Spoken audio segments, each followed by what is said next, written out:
ikkinchi qism.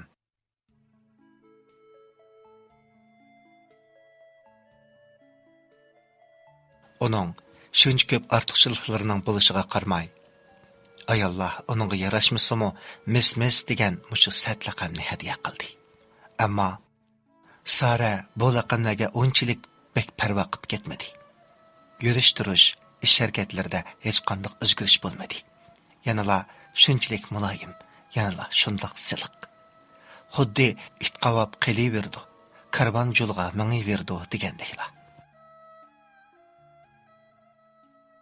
Bu qiz onasidan kichik qolgan. Dadasi bu qizga bek amrahmi yoki ayolini bek yaxshi ko'ramdi. Saraning onasi o'lib ketgandan keyin qayta uylanmay, Sarani yolg'iz beqib kelyotdi. Sara onasining chiroyini aslayolmaydi. Ammo kishilarning ancha-muncha onasi dadasining gaplarini qilishlaridan ham Sarani ko'rsala, bu qiz cho'ng bo'lgancha Xonzo'ramning o'zili bo'lib ketyotdi. Nima degan o'xshagan kichik Xonzo'ram deyishlaridan onasining simasini asliginida o'ziga o'xshatib tasavvur qiladi. Odatda dadasi uningga onasining gapini qilib bermaydi. Sara onasi to'g'riliq so'raganda bo'lsa, birdan turib ketib, ulug' kichik birni tinib etib, eg'ir dastiginicha uning qishidan ketib qoladi. Demak, Sara onasining chiroyining faqat o'ziga o'xshaydiganligini ham ismining Xonzo'ram ekanligini biladi. Sara onasi to'g'riliq ko'proq bir narsa bilib olishni o'ylaydi, ham cho'ng bo'lgancha uni sig'inadi. Sara pat-patla dadasi Hoshimning kichikroq bir xotir daftarga bir nimalarni yozganligini, xotirni tutib o'ltirib, xayollarga cho'mganini, ba'zida texi ko'z yish qilganini ko'rib qoladi. Sara bu daftarga qiziqib qoldi. Uningda nimalar bordu deb bilgisi keladi. Ammo xotir daftarni dadasining qayerga qo'ydiganligini bilmaydi. U xotir daftaridagi mazmunlarni ko'rish istikida dadasini yoshirin paylashga boshladi. Oxiri xotir daftarini qo'lga tushirdi-da, olmon-talmon variqlab uni ko'rmoqchi bo'lib, beshini ochdi. Xotir daftarining birinchi betiga turli rasmlar chaplangan ham chizilgan edi. Ya'ni qarashqila oshiq-mashqlarning qalbini ifodalab beradigan qo'sh yurak, gulning shexiga qo'ngan bulbul, bir jup attirgul degandek rasmlar edi. Batning qoq o'tirsiga husn xatchilab Xonzo'ra degan xat chiroyli yozilgan edi. Sara xotirni varaqlab ko'rib, xotirning kundalik xotir shaklda yozilganligini payqadi.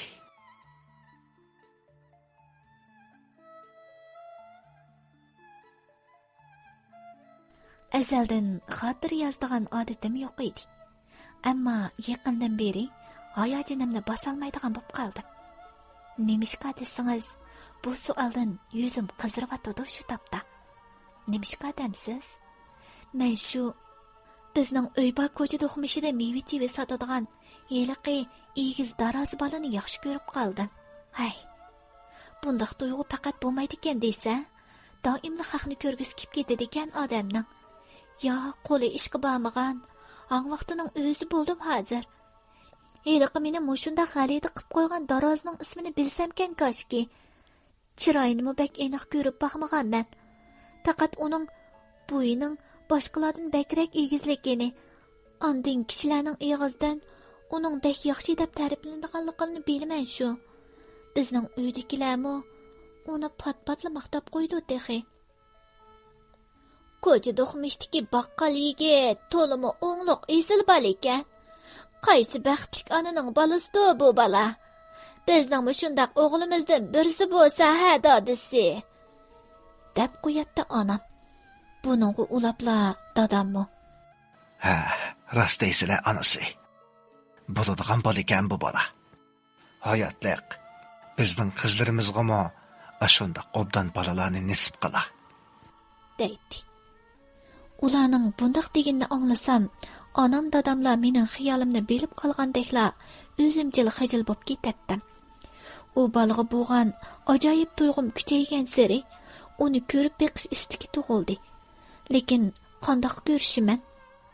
U yoq bu yoqqa o'tgan bo'lib paqtashgan so'ymida qarab maqsam bo'lmasa qachon. Men yo 5-6 yoshlardagi kichik qiz bola bo'lmasam, Onunğa qaravatqanim çenib qalsa, bu yüzümge sət. Qandaq qılsam bola?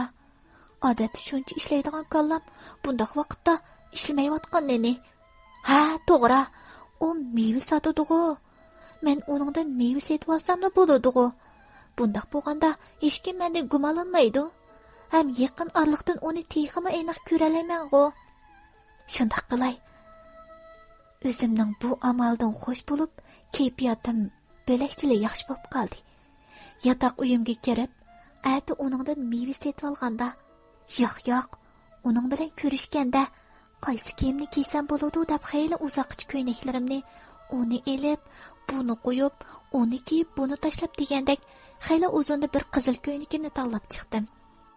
Bu kiyimni kiyib o'zimga shundoq yarashib ketgandek, omo mening bu holatimni ko'rsa, cho'qim yoqtirib qoladigandek bir xil tuyg'uda pissingida kulib qo'ydim. Andin chachlarimni ko'ynakka moslashtirib, qanday yasashni o'ylashib qo'yib, xotirjam uxladim. Әтісі орнымдан тұрып, ойла арамланы pakiz tozalab sürtadigan yerlarni sürtib, onam dadam boshqa ishlarni to'kib bo'g'icha atdiganlik choyni tayyorladi. Biz xo'shal, qizg'in kayfiyatda choy ichishdik. Men meva setib olishni tushdan keyinga o'rinlashtirdim o'zimcha. Shunga tushgacha xotirjam boshqa ishlarni qilib, tushda tushlik tomoq tayyorlab degandek ishlarni qildim. Bugun nim bo'ldi ekan? Dadam tushlik tomoqqa hech kelay demayotdi. Dadam kelguchi bo'lgan orliqda men heliq qizil ko'ynakimni kiyib, chachlarimni o'moqqina shakl chiqarib yasab, meva akirishga allaburun tayyorlik qilib bo'lgan edim. Albatta bundoq chiroyli yasanib, ko'cha eg'ildan meva akirman degili bo'ladimi? Shunga onamga bozorga chiqatdin deb qo'ydim. Endi men dadamning kelishini saqlayotdim. Chunki meva akirdigan pul dadamning yanchiqida tursa, ammo men bilan qarishgandek dadam hech kelmayotdi. Bir chaqda dadam kirib keldi.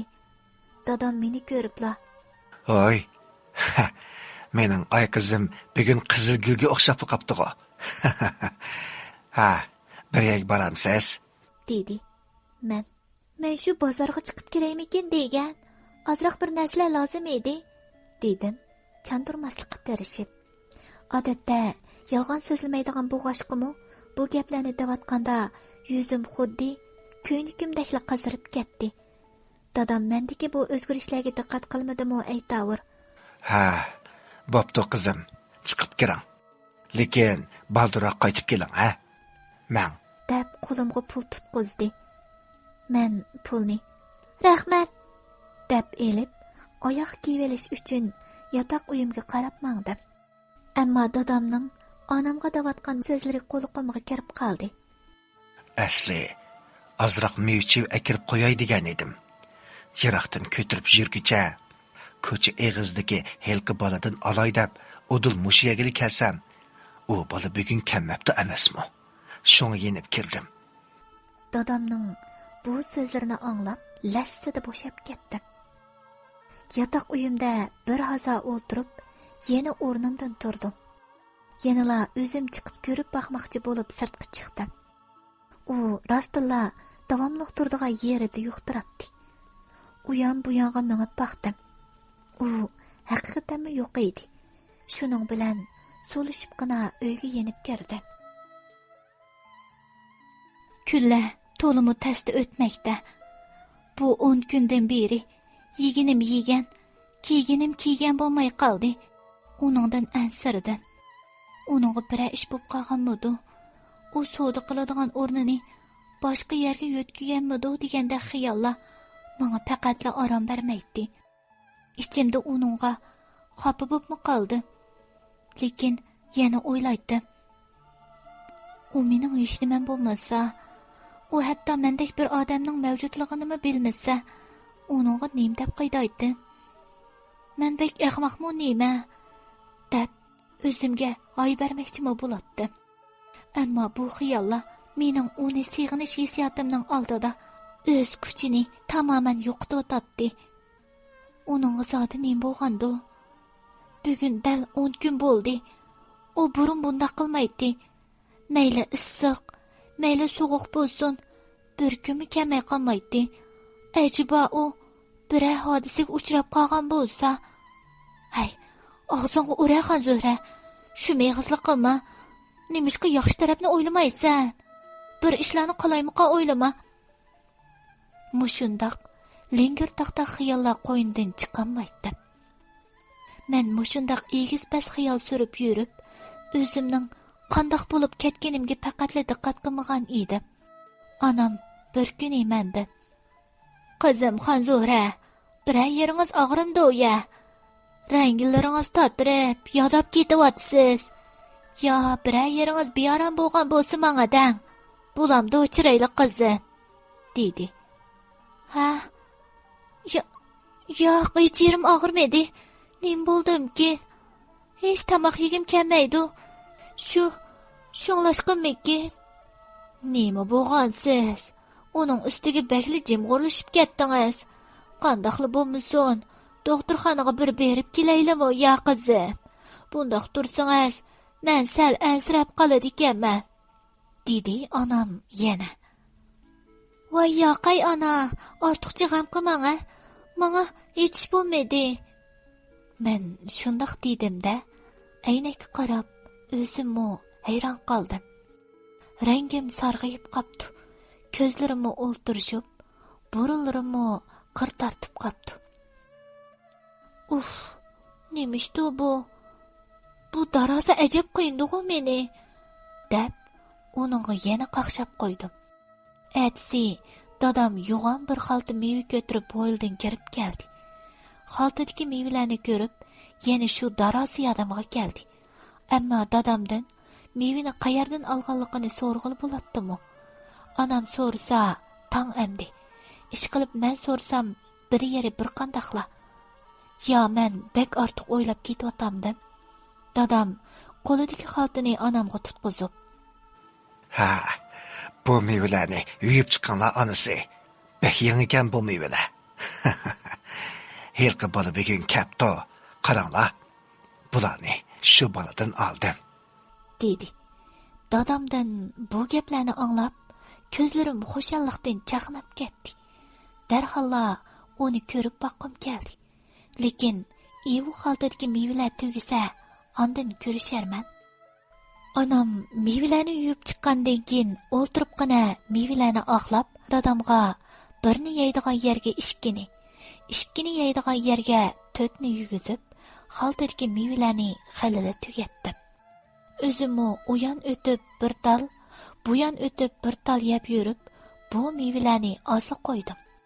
Ammo lekin neti yomonning qozini to'shuk deb, men mevalarni tugatdim deb xo'sh bo'lg'unim bilan kecha qo'rsuqim og'rib, dardini obdalla tortib oldim.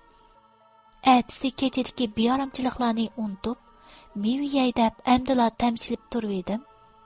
"Qizim Xonzo'ra, bugun so'g'uq narsalarni yemayroq tursangiz bo'larmikin?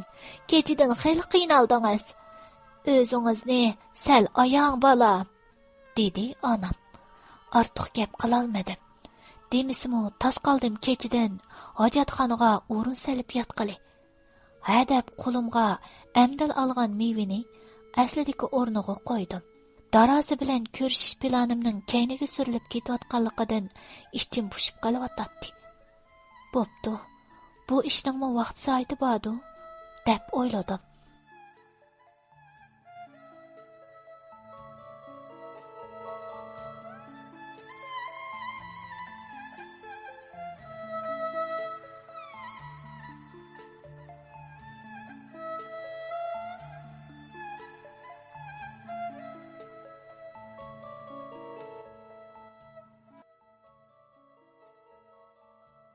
Mis qiz nomli ko'p qismliq ovozliq asarning ikkinchi qismini anlatdik.